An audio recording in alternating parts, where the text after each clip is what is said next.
A large part of the history is filled up with stories of daring warriors, seafarers, and legends of ferocious tribes. Most of it is dedicated to the Vikings. These fearsome warriors went from Great Britain all the way to Persia in their speedy longships, and wherever they passed, all they left were ashes and bloodshed. The Vikings were so brutal that even the bravest Englishman found himself begging God to save them, and mothers scared their children with tales of the almighty Vikings. Yet, hard to imagine, along came a group of people that caused the Vikings to set in fear: the Wends, a group of formidable mariners who raided the medieval Baltic Sea, causing even the almighty Vikings to think twice before facing them. Their fierceness in battle left a mark on Viking-era Europe, and history will never be complete without mentioning these great Wendish people and their amazing military capabilities. Who were the Wends? In the 1st and 2nd centuries AD, the Wends occupied a central part of Europe, a little east of the Germanic tribe of Suebi. They were a Slavic race of people that the ancient Romans called Veneti, or Vendi for short, and occupied the islands surrounding the Baltic Sea in what is now Germany and Poland. It was in the coastal region of the Baltic Sea, around the 5th or 6th centuries AD, that these seafarers made their name famous. When the Huns began the Great Movement, or migration of slaves, the Wends moved west into the lands between the Oder and the Elbe-Saale line, which is now called Austria. They finally settled in Europe in the early medieval period, around the 6th and 7th centuries, right about when trade was at its peak on the Baltic Sea.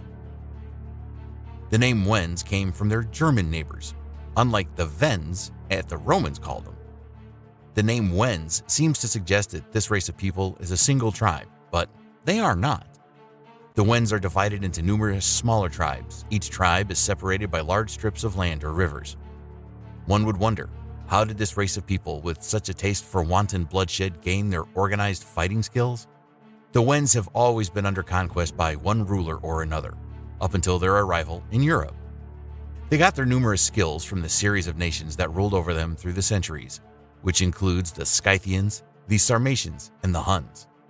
In the north, the Wends were once ruled by the Germans, Western Poland, and the Baltics, and although they found themselves under foreign rulers, it did not cause their disappearance. Rather, it improved their use of military tactics, agriculture, and construction. They seem to have learned their use of cavalry tactics from the Indo-Iranian Sarmatians. Conquest, which would bring an average race to its knees, only gave the Wends an upper hand, turning them into an extremely mixed and heavy layered heritage. This is a great testament to the strong spirit of these mighty people. One similarity the Wends have with the Vikings is their exceptional shipbuilding skills. So it is not strange that they chose the rough Baltic waters for their mighty exploits. The Baltic waters provided the best opportunity for trading and enough ships and merchants for raids.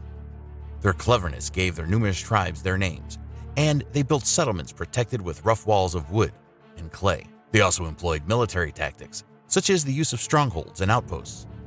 It was this military capacity that made them fearsome and gave the Wends an upper hand during their raids. They swept up the Baltic Sea like a swarm of locusts, striking fear into the most fearsome Viking tribes. Pirate raids begin.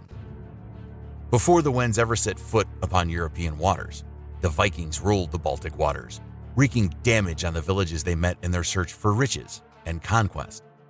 However, as their grips started loosening due to the cultural assimilation of the people they conquered or made peace with, the Wends arrived and turned the tides in their favor.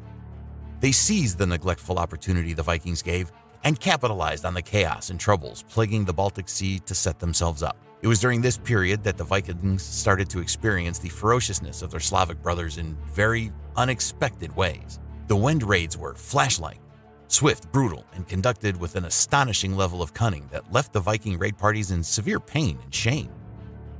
Their intimate knowledge of Baltic geography did not make things easy for the Vikings. This knowledge gave the Wends the ability to navigate the treacherous waters easily and avoid capture, while striking out from the shadows like a Japanese ninja. Many Viking sagas describe the Wends as fearless and cunning adversaries who used their familiarity with the local terrain to conduct hit-and-run raids to their advantage. The Wends threw fear and chaos into the Viking parties and left them unable to properly defend themselves, and soon the Vikings started losing settlements to the Wends. But despite their taste for violence, We cannot say that the Wends were barbaric, especially because of their taste for bloodshed. They were quite civilized, very strategic, and rated with goals and intent. One piece of evidence of their civilization and military intelligence is the strategic position of their settlements. The Wends occupied the Rani Island, which has the specific advantage of being an entry and exit passageway into the Baltic waters. From this island, they forced other ships to pay tribute before passing through. Targets of opportunity. Their motivations were twofold: gaining wealth and protecting their homeland. Just like the Vikings, they were attracted into the Baltic waters by the lucrative trade routes. Merchants from across Europe met within these regions to exchange goods, and this trade exchange, meet and greet, made them the perfect target for both the opportunistic Wends and the raiding Vikings. Due to these similar intentions between the Wends and Vikings, clashes were inevitable. The Vikings often targeted the same trade ships and settlements as the Wends, and as expected, these two elephants were at each other's trunks, with the Wends using their intelligent tactics to overwhelm the Vikings, making them a difficult opponent on the high seas. The notorious Rani tribe. Of all the Wend tribes, the most prominent and notorious of them is the Rani tribe. They occupied the island of Rügen in the Baltic Sea and were famous for their well-fortified strongholds and daring raids. The Rani tribe's fame came from their strategically located island, which was at the crossroads of key trade routes. This gave them the opportunity to intercept merchant vessels and rival raiding parties, and they really leaned into this advantage. Arkona, the Rani stronghold, was a fortress high on the island's cliff overlooking the sea. Surrounded by the sea, it was almost impenetrable. Factor in the guards, and it became almost impossible for Viking attacks. So the Wends were able to force tribute from every passing ship without fear or respect from the Viking forces. This daring action made the Rani tribe a symbol of Wendish resistance against Viking expansion. The largest and most bloody battle of the Viking ages was the Battle of Svolde. In the year 1000 AD, the Wends aligned with the Norwegian king Tryggvason against a coalition of Scandinavian forces, which included the Vikings. This epic battle was a large war dance gathered of great naval might that would make even the best captain green with envy. On the treacherous waters near the island of Rügen, the Wends, under the command of Jaromir of Rügen, fought with clear skills and tenacity. They employed their deep knowledge of the Baltic Sea in an attempt to turn the war in their favor, but in the end, despite their fierce resistance, the Wends were defeated. And that battle marked the downturn of the Wend regime over the Baltic Sea. The decline of the Wendish legacy. The power dynamics of the Baltic region took a drastic turn after the Battle of Svolde. The Wends, who held the sea and its environs in their grip, dishing out and putting their fear into people, including the Vikings, lost their grip. Their defeat at Svolde weakened their influence in the region, and the Vikings' legacy continued to grow.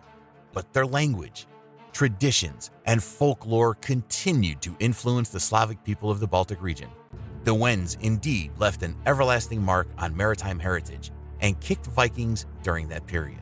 Their encounters with the Vikings made up some of the most fearsome competition for dominance in the medieval North Atlantic.